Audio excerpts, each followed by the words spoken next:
No järjekordne Frankfurdi autonäituse üks esineja on meil ette võetud, sedapuhku oleme Kiia salongis siin Tallinnas, aga ma ei näe neid uusi autosid, mis toimub?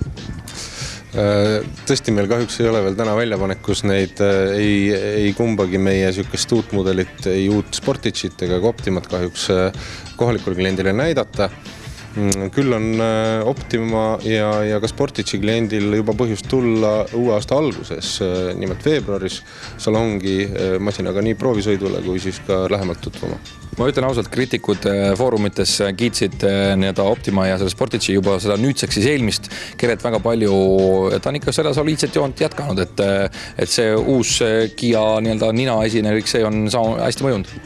On tõesti, mis siin salata, ega Kiia disaineritel ja inseneridel oli üsna suur väljakutse teha masinat, mis oleks justkui veel parem kui senised juba teada olevad modelid, aga nagu autonäituselt näha võis, on see neil hästi õnnestunud. No praegu ma vaatan, et eelmise modelid, mis meil siin kõrval on, uusi veel ei ole. Mis see peamine muutus on siis lisaks sellele, et välimust on ikkagi timmitud? No jah, esmapilgul võib-olla välimus, teine, mis siin salata tegelikkuses on tegu täiesti uute sõidukitega, mis on uue platvormi peal. Loomulikult on sõidukitel uuendatud mootorit, mis tähendab siis lõpptarbija jaoks eelkõige väiksemat kütusekulu, CO2 kulu, CO2 päästu ja loomulikult käigukastid, veermiku osad, kõik see on täiesti uus. Millal me neid uusi masinad näha võime, et aasta alguses salongi tulla, aga tihtipeale ju see ettebroneerimine, mõned võib-olla isegi müügimehed oleks pildi pealt näinud, kas seda juba müüakse ka? Seda sõidukit, võib öelda isegi kumbagi nendest, ei Optimat ega siis ka uut Sportageit Euroopa turul täna jaemüügis saadaval ei ole. Ette tellimisega ja pildi pealt tutvumisega on täna juba võimalik algust teha tõepoolest, aga nagu ma ütlesin, reaalsed proovisõidud ja käega katsumine ja selline on siis alates veebruarist. Üks asi veel, mida küsitud meie käest on sama Optima universaalkerega, et seda autot polegi veel universaalkerega siin Eestis nähtud ja olgem ausad, vist on ka. See on õige, et tegelikult mujal maailmas ei ole täpselt samamoodi universaalkerega tänaseks veel olemas, mujal kui ainult pildi peal.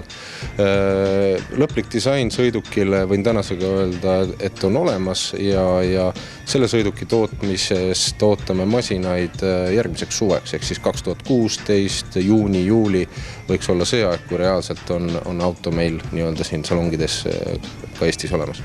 Räägi korra veel sellest Sportageist, kas on seal midagi sellist, mis on täiesti totaalselt muutunud vana autoga võrreldes, on seal midagi veel täiustatud? Seal on tegelikult neid asju, mis muutunud on üsna palju ja võib-olla esmapilgul, mis jääb silma, on võib-olla sõiduki enda disain. Et esiosa on täielikult ümber disainitud.